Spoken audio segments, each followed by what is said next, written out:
Bonjour Daddy. Je viens rendre grâce à Dieu ce matin. Amen. Je vais d'abord remercier le frère Serge et maman Julienne. Amen. Vraiment, j'ai été fortement bénie. Amen. Tout à l'heure, pendant l'adoration, j'ai ressenti une forte douleur au niveau de mon nombril. Ça me faisait mal, je me tortillais de douleur et puis j'ai vomi, ça m'a lâché. Je rends grâce à Dieu pour ma délivrance. Alléluia. Et je rends grâce à Dieu aussi pour une prophétie que Daddy avait lancée sur mon frère. Une quoi? Une prophétie. Non, il faut bien dire ça. On dit que je dis, ça ne vient pas. Il avait dit ce jour-là que le mariage de mon grand frère et sa femme c'est pas une bonne personne. Que lorsque mon grand frère mettra les pieds à Yaoundé, il mettra fin à ce mariage. Donc j'avais prophétisé ça. Oui, Daddy. Oui. Ça s'est passé quand j'étais à Yaoundé. Mon grand frère est arrivé, il n'a pas fait 2 jours, il a ramassé ses choses. Il est parti. Et il Acclame Jésus, acclame. Non, c'est Véronique, on a fabriqué. Parce que quand je dis ça ne vient pas, on a fabriqué. Non, Daddy, ça s'est passé comme vous l'avez prédit, clairement, sans faute ni virgule, ça s'est passé. Même pas la virgule, net. Daddy. Quand je me suis assise comme ça, là, j'ai dit, eh Dieu, les gens qui blaguent avec Daddy ne savent même pas ce qu'ils disent. Vraiment, je rends grâce à Dieu. Je rends grâce à Dieu. Regarde maintenant, tu vas voir, non? Parce que quand tu m'as dit ça, après ça, le Seigneur m'a parlé d'autre chose. Maintenant, tu vois, c'est la prophétie qui est sortie, c'est qui a délivré ton frère, parce qu'il était sous envoûtement. Amen. Si vous ne le savez pas, il était sous envoûtement. Maintenant, quelles que soient les pratiques qu'elle va faire, ça ne va plus marcher.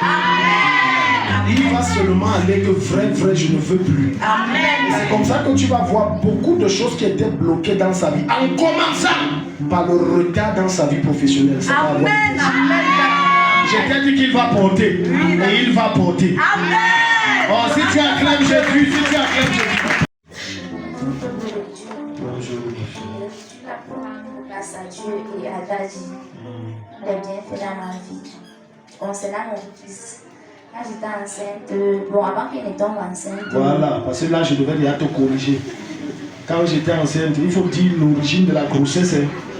Voilà. Avant qu'il ne tombe enceinte, ça n'allait pas. Non, il faut dire que je cherchais l'enfant. Bon, je cherchais l'enfant. Est-ce que je te dis, ce n'est pas ce que tu m'avais dit le jour là. Je cherchais l'enfant. Je cherchais toujours, j'avais les petits pour avec mon mari jusqu'à. Il a promis. La première à ses copines que la personne qui va tomber enceinte de lui, et il va dégager celle qui est à la maison dehors. Hey, si tu m'avais dit ça, je ne priais pas. Donc c'est ça. Et pour mon bébé, c'est aussi j'ai cherché, ça ne donnait pas. Donc tu cherchais? Oui. Avec lui ou bien avec n'importe quel homme on cherche? Non.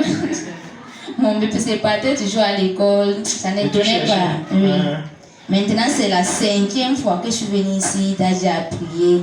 Donc, c'était ma 5e fois comme ça que Dieu m'a donné le bébé ici.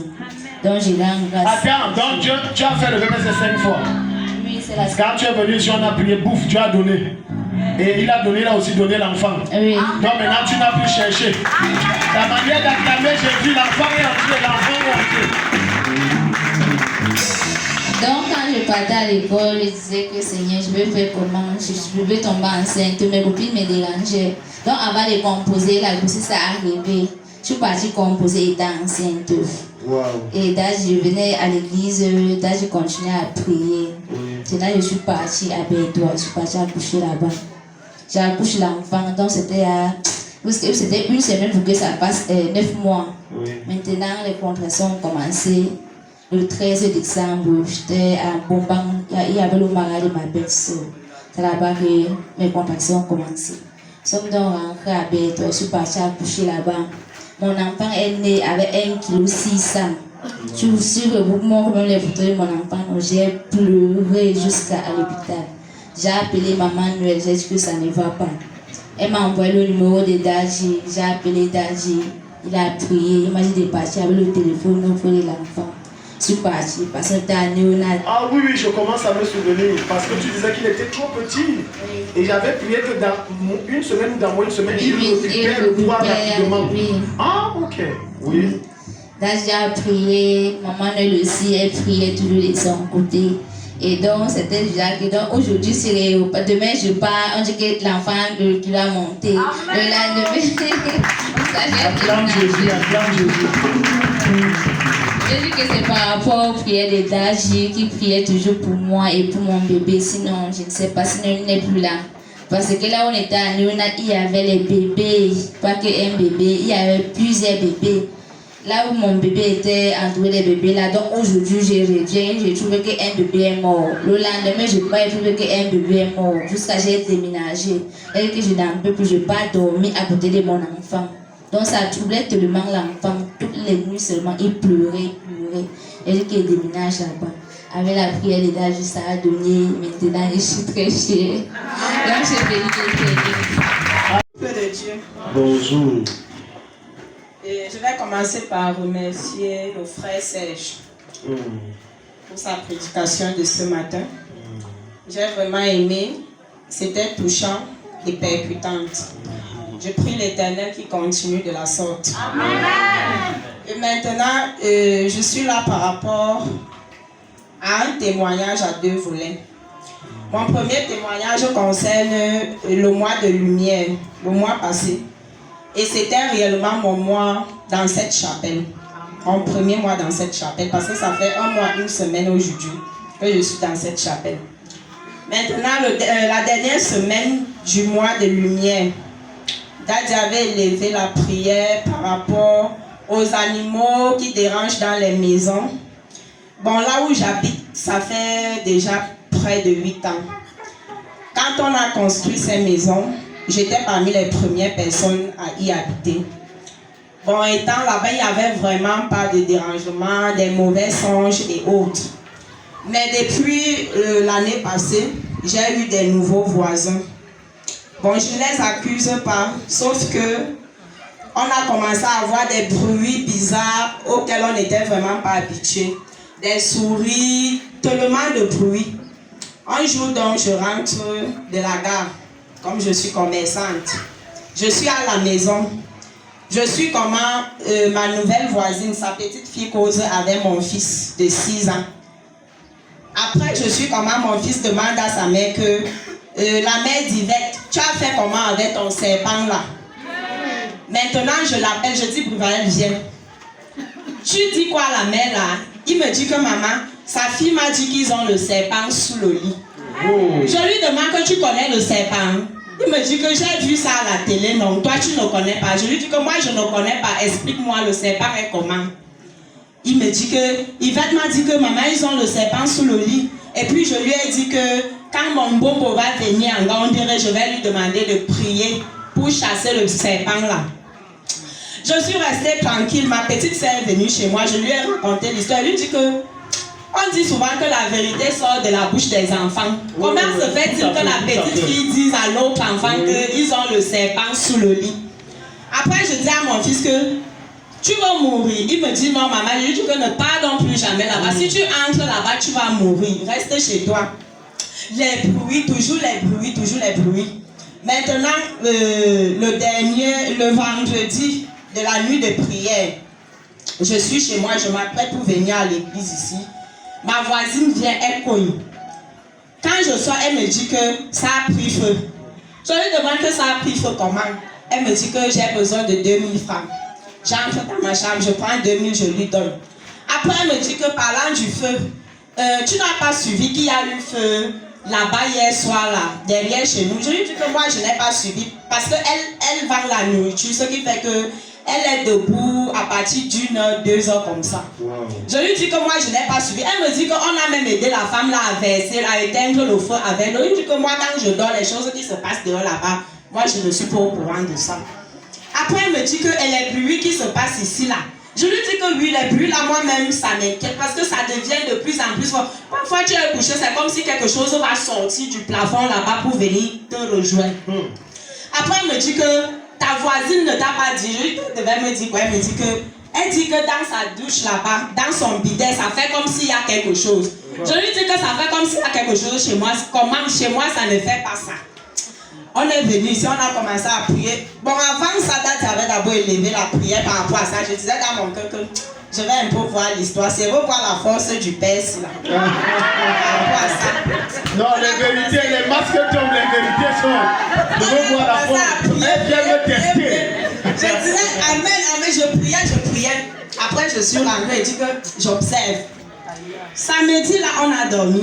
Dimanche, on a dormi. Lundi, aucun bruit. Ah, donc ça fait il y a 3 jours. Oui. Acclame d'abord Jésus, ce n'est pas rien. J'appelle ma fille, je lui dis que bon, peut-être je fais dans l'imagination. Oh. Est-ce que toi, tu suis encore les bruits qu'il y avait ici? Elle me dit que maman, non, bon, moi, je ne suis plus les bruits. Je lui dis que bon, continuons à observer. Nous sommes lundi. Mardi, mercredi, jeudi, il n'y a plus de bruit. Après, je lui dis que non, ça veut dire que la prière du Père s'y a fonctionné. Il dit, ok, c'est bon. Bon, là, jusqu'à ce jour, aucun bruit, il n'y a plus de bruit. Donc depuis là, ça a disparu. Ça a complètement. Le serpent là est parti, sinon il meurt. Ça ne reviendra plus jamais. Maintenant, mon deuxième témoignage, c'est par rapport à la semaine qui vient de passer mercredi. J'ai une amie à moi, elle a perdu son papa. Je suis donc partie l'assister à la morgue, à la levée de corps. Étant à la levée là-bas, j'ai reçu un coup de fil de mon petit frère. Parce que j'ai ma maman, elle vit à Konolinga. Elle est trésorière dans des réunions. Et elle garde la caisse d'argent. Vous savez, à Konolinga là-bas, c'est dans les petits villages, c'est pas aussi développé que ici. Ce qui fait que eux, ils ne gardent pas l'argent dans les banques et autres. Ils gardent l'argent à la maison. Et c'est ma maman qui garde donc cet argent. Une somme de 3 432 000 francs. Ça, c'est mercredi. Et la cassation devait se passer jeudi. Le mercredi, donc, étant au champ, on a cassé la fenêtre. On est entré, on a porté la caisse d'argent. Étant donc à la levée, mon petit frère m'appelle, donc il me dit que voilà maman, et à côté je suivais comment ma maman était dans tous ses états, étant donné qu'elle est maladive. Elle pleurait vraiment à chaudes larmes. Mon petit frère me dit que maman pleure ici quand on a cassé la maison et on a porté la caisse d'argent là. Je lui dis comment ça, il y avait combien dedans? Il me dit 300, 3 400 000, il n'a même pas terminé. J'ai les vertiges qui m'ont prise là. J'étais vraiment dans mes états, je ne comprenais rien. Heureusement pour moi, j'étais avec ma petite cousine. Elle m'a prise là, elle m'a fait asseoir avec certaines personnes qui étaient à côté. Elle me demande que c'est comment, il y a quoi. Je lui dis que toi-même écoute. Elle a pris le téléphone, elle a fini d'écouter. Je suis restée là, moi-même j'ai commencé à pleurer. Après, je ne savais plus quoi faire. Un esprit me vient, il me dit, bon, appelle Daddy. J'ai pris mon téléphone, j'ai appelé Daddy. Et chance pour moi, je n'ai même pas insisté. Dès que j'ai lancé l'appel, il a pris l'appel. Je lui ai posé le problème, je lui ai expliqué. Étant en ligne, il a commencé à prier. Dès qu'il a fini la prière, il me dit que il donne jusqu'au lendemain matin parce que c'était mercredi. Il me dit que on va d'abord constater au village là-bas qu'il y aura un grand mouvement le mercredi soir. Et d'ici demain matin, là, dans le jeudi. Donc, c'est ce que je t'ai dit. Oui, donc, on va constater qu'il y aura un mouvement ce soir même du mercredi. Oui, Daddy, c'est ce que vous aviez dit. Et que demain matin, on devait mettre main sur les gens. Il m'a fait comprendre que c'est une femme qui est dans cette réunion qui a monté le coup et qu'elle est proche à la maman. Maintenant, donc, quand la maman était montée en ville le mercredi pour porter plainte, elle a porté plainte à la compagnie d'Akonolinga. Comme elle n'avait aucun suspect, l'enquêteur lui a dit qu'elle rentre au village et que si elle trouvait un moindre suspect, qu'elle revienne en ville et puis on devait interpeller le suspect en question. Ma maman est donc repartie au village ce mercredi soir là avec mon petit frère et une tante à moi. Arrivé au village là-bas, bon, il y a une tante du village aussi qui est partie ramasser tout ce qu'il y avait sur la fenêtre quand ils avaient cassé. Garder tout ça sous forme de preuve. Entre-temps, elle était dans sa cuisine là-bas avec un garçon du village. Maintenant, donc, quand ma maman arrive au village avec son équipe, parce qu'ils ont pris une moto-course, la tante se déplace donc pour venir prendre des nouvelles, quoi. Comment la maman a fait en ville là-bas. La maman leur raconte donc. C'est comme ça que la tante s'est dit que bon, j'ai même enlevé les preuves là au cas où. Elle envoie donc un enfant dans sa cuisine là-bas porter le plastique parce qu'elle a mis ça dans le plastique. Le plastique a disparu. Donc regardez la puissance de la prière. Yes. Elle appelle et regardez comment Dieu fait ça en quelques petites heures. Déplacement angélique. Ah, vas-y. Le plastique a disparu et le garçon en question aussi a disparu. Il n'était plus dans la cuisine. Pourtant, quand la tante se déplaçait, elle l'avait laissé dans sa cuisine. Maintenant, quand j'ai sauté une étape, quand ils ont volé la caisse, bon, je dis que ce sont les choses de Dieu. Parce qu'ils pouvaient même voler cette caisse peut-être ici et partir avec ça même à dents cassées là. Ils ne pouvaient pas, on a déjà prié, on a bloqué. Ils ne pouvaient pas. Sauf qu'ils ont volé la caisse comme ici et aller casser cette caisse à côté là. Laisser la caisse donc emporter de l'argent. Pardon, acclame pour mon Jésus d'abord. J'aime trop Jésus. Seigneur, je suis trop amoureux de toi. Laisser la caisse, laisser les carnets qui étaient dans la caisse, partir avec l'argent. Maintenant, donc, la tante s'est dit que mais, le plastique que moi-même je venais de déposer ici, comment se fait-il que ça disparaisse? Elle ne m'a pas cherché, il n'y a pas de plastique. Entre-temps, le garçon en question avec eux, tout ce qui se passe là, il fait ça avec eux, il cherche avec eux. Maintenant, les gens du village disent que quand ils ont suivi les bruits, parce que là où ils ont cassé la caisse, c'était derrière, il y a une maison d'EPC au village là-bas.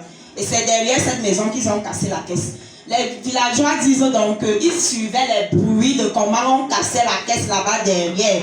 Et après un moment, ce garçon est sorti par là. Donc, toutes les preuves vraiment l'accusaient. Il était toujours là. Quand on dit que bon, comme le plastique a disparu, allons chercher les cadenas qu'ils ont coupés, les caisses. Il est devant, il dit allons-y, allons. Ils partent. Maintenant, la maman a emporté ça. Ils ont repris leur moto pour rentrer en ville. Il a encore pris sa moto, les suivre derrière. Et constate qu'ils sont en train de rouler, il y a une moto derrière eux. Ils arrivent à un petit village, là la tante dit que il faut qu'ils s'arrêtent pour que la moto qui est derrière eux là vienne traverser. Lui aussi vient, il s'arrête. Il dit à mon petit frère que un Christian viens monter ici, je vois que vous êtes chargé là-bas. Mon petit frère lui dit qu'on est venu comme ça, on va rentrer comme ça là. Toi pas. Il a démarré sa moto, il est parti. Arrivé donc en ville le lendemain, nous sommes jeudi. La maman est donc repartie à la gendarmerie comme on lui avait demandé un suspect. C'est comme ça que la maman part déclarer pour qu'on l'interpelle. Le jeudi matin, là, je rappelle Daddy. Premier appel, Daddy ne prend pas. Deuxième appel, Daddy ne prend pas. Bon, j'abandonne l'idée. Ah, tu m'as appelé. Je suis en train de poser à mon petit frère. Jeudi matin. Après, c'est Daddy qui me rappelle. Ah, ok. Je lui fais dans le compte rendu. Je lui dis que oui, il y a eu le mouvement hier soir. Voilà ce qui s'est passé. Il me dit que calme-toi. Tu vas encore m'appeler. C'est comme ça que quand la maman part donc donner son nom là-bas, on demande à ce qu'on l'interpelle. Entre-temps, il est toujours dans la ville. J'envoie donc un dépôt de 10 000 à mon petit frère. Je dis que bon, il faut déplacer la voiture. On te donne même, on lui avait donné 3 gendarmes pour être à sa poursuite. Arrivé là-bas, on a mis main sur lui. Il était avec une fille. Avant qu'on ne mette main sur lui, parce qu'il savait déjà qu'il était recherché, il dit à la fille là de l'accompagner chez mon petit frère Louvois. La fille lui dit que quand vous avez partagé votre argent, moi je n'étais pas là, donc je ne t'accompagne nulle part. Les gendarmes ont donc mis main sur les deux. On les a amenés à la gendarmerie. Donc actuellement, depuis jeudi, ils sont en cellule.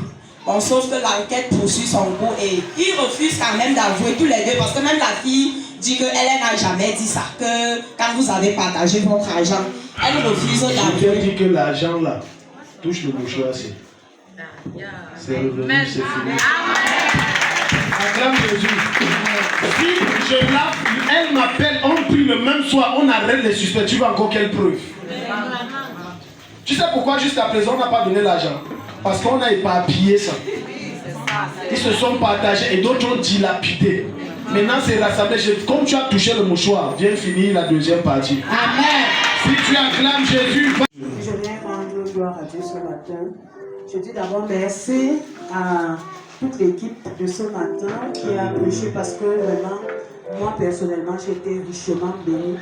Parce que s'il y a un endroit où on peut amener l'être humain à changer, c'est au niveau de sa mentalité. Et vraiment, mes pensées ont été renouvelées parce que c'est arrivé à pic au moment où vraiment j'en avais besoin. Donc, merci déjà au frère Serge et à la sœur Julienne et à tous ceux qui œuvrent pour la chapelle des héros. Donc, je vais continuer mon témoignage le dimanche passé, partie 2, parce qu'il y a une fille qui a voulu atteindre la vie de ma fille. Elle s'est initiée dans ma maison. Elle s'appelle Doris. Quand j'ai témoigné ici, Dadi m'a demandé d'aller parce que je me suis rendu compte qu'elle avait laissé ses vêtements à la maison et les chaussures. Donc, je suis rentrée. Dimanche, je l'ai appelée pour qu'elle vienne me récupérer ses chaussures. Elle me dit qu'elle est malade. Elle ne peut pas se lever. Alors, elle va faire un effort de passer lundi. Lundi, elle n'est pas passée. Je l'ai encore appelée. Elle ne prenait plus mon téléphone. Et quand je suis rentrée du travail, j'ai donc pris les chaussures et le sac. La pluie, il est un peu plus là, mais vers 18h30, 19h, je suis sortie, je suis allée jusqu'à chez eux. J'étais avec le gars de moto, j'ai demandé au gars de m'attendre. Je suis entrée. J'ai appelé d'abord, avant même de partir, elle ne prenait pas. Mais quand j'arrive chez eux, j'entre, je trouve qu'elle est couchée au canapé, elle a son téléphone. Donc elle est en train de, à WhatsApp. Je lui ai dit que, mais comment je t'appelle depuis, tu ne prends pas le téléphone. Elle me dit qu'elle est malade, elle se sent pas bien, mais tu es couché avec un téléphone, tu es en train de WhatsApper. Bon, de toute façon, voilà tes habits et ta chaussure. Moi, je suis en train de repartir sur les regards de la moto. Je suis remontée. Quand je remonte, il y avait un porte de gaz à la main sur la chirurgie revenue. Mais le gars de moto qui m'a porté, je lui ai expliqué la situation. Il me dit, maman, restez en prière ferme parce que elle est déjà au courant. Ne dormez pas, je lui ai dit d'accord. Je rentre donc, comme Léon, en fait, Socadel, on nous déleste souvent. Vers 20h, quelque là, on nous a délesté. J'étais donc couchée au salon. Ma fille était dans sa chambre parce qu'elle étudiait sur le salon la deuxième. J'entends seulement dans l'obscurité, j'entends les trucs qui font boum, les pluies. Je dis, mais il y a quoi? J'éclaire donc, je me rends compte que c'est une chauve-souris. À 22h quelques. La chauve-souris a commencé à tourner sur ma tête. Donc elle voulait, pour que les gens nous touchaient. J'ai demandé à ma fille de rester sur le tapis. J'ai commencé à prier. J'ai invoqué le sang de Jésus, le Saint-Esprit. J'ai fait le psaume 91. Après, la chauve-souris a disparu jusqu'aujourd'hui. Je ne sais pas par où elle est sortie. Elle a disparu, elle est partie. L'enfant qui elle m'appelait, même quand on était en bon terme. Comme ça s'est passé lundi, mercredi, elle m'appelle. Elle insiste. Comme Dadi avait dit cela, que par moment, il y a des gens qui nous appellent. Il ne faut pas répondre. Tu peux dire que j'ai décroché, je n'ai pas parlé, alors que aujourd'hui, la personne elle était éteinte. Je n'ai pas pris le téléphone. Là, on a prié ici dimanche avec l'eau. Ma fille, elle rentrait sa bouteille d'eau. Donc, elle a commencé à utiliser. Ma fille qui a eu l'essai, elle utilisait son lave, elle fait ses blés et tout ça. C'est vendredi. Vendredi, donc la fille en question croise ma fille face à face au niveau à l'entrée à la guérite là. Elle a ignoré l'enfant. Elle est passée. Le vrai visage des ennemis. C'est là où ma fille m'appelle. Maman, je te dis que je vois quelque chose. C'est moi, c'est pas au campus pour faire certaines choses. J'arrive, elle me dit que voilà, je crois. Elle m'ignore. Elle m'a regardé de haut en bas, elle est partie. Donc je rends grâce à Dieu. Je rends grâce à Dieu et je dis merci à papa pour toutes les prières et pour les enseignements qu'on nous donne ici. Merci beaucoup. Acclame Jésus. Je viens rendre grâce à Dieu. Ah oui, bonjour. Tout voisin. Bonjour. Alléluia. Je viens rendre grâce à Dieu pour ses bienfaits dans ma vie et pour la grâce de Dieu dans la vie de notre Père. Alléluia. Je me rappelle l'année passée, j'étais allé voir Dadi et Dadi a prophétisé sur moi. Dadi m'a dit, Samaki, c'était début d'année passée, je pense. Dadi m'a dit, Samaki, on va te donner une moto. C'est ce que Dadi m'a dit. Bon, le temps est passé. Donc c'était début année 2025. Oui, début année 2025. Le temps est passé et dimanche passé, on était là.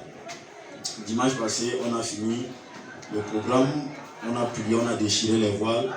Quand Dadi a fini, il a dit, voilà ce que vous allez aller faire avec l'eau. Vous versez sur votre tête et vous buvez. Et c'est fait. Je suis rentré le lundi, le dimanche même à la maison, j'ai oublié de faire. Le lundi, je ne trouvais même plus ma bouteille d'eau. Le mardi, j'ai finalement trouvé ma bouteille d'eau. Quand je trouve ma bouteille d'eau, je prends et dis, voilà, Dadi avait dit, on versait sur la tête, j'ai versé sur la tête, j'ai bu. C'était même d'abord au congélateur. Et quand j'ai bu maintenant, en soirée, c'est Dadi qui m'appelle, Dadi me dit, il y a quelqu'un qui voudrait te voir. Je suis venu, j'ai attendu, vu qu'ils étaient en train d'échanger, j'ai attendu. Après, on m'a commissionné un peu plus tard ailleurs. Je suis parti faire la commission, j'ai fini. Dadi m'appelle encore que ça m'a quitté. Quand je suis venu, le monsieur en question, il me dit, voilà les clés de ta moto. Les clés là sont où? Les clés là sont où? Sont les clés. La manière d'acclamer Jésus.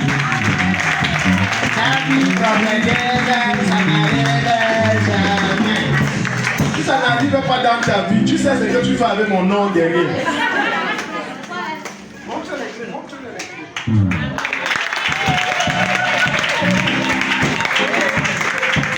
Il dit voilà les clés de ta moto. Et vous savez, une chose qui m'a marqué, c'est que Daddy m'a dit ça, ce n'est que le commencement, le voile a été déchiré. Et c'est là que je raconte un peu une scène à Daddy. Et dit à Daddy que Jésus. La vérité est que chaque fois ce monsieur, ce qu'il a dit là, Daddy, ce n'était pas moi qui. Il ne m'a jamais dit ça. Daddy m'a dit ça, c'est le voile qui a été déchiré. C'est clair, c'est clair. Daddy m'a dit dans sa tête, il est sûr que c'est à toi qu'il a dit. Et il a dit que moi, il ne m'a jamais dit ça. C'est clair. Et Daddy m'a dit que ça m'a dit, comme le voile est déchiré, c'est comme ça que ta vie part. Est-ce que pas encore te choquer?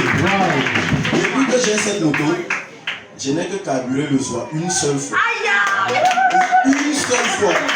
Dis à ton voisin, quand Dieu bénit, il n'y a pas de chagrin. Acclame Jésus, une seule fois il a carburé.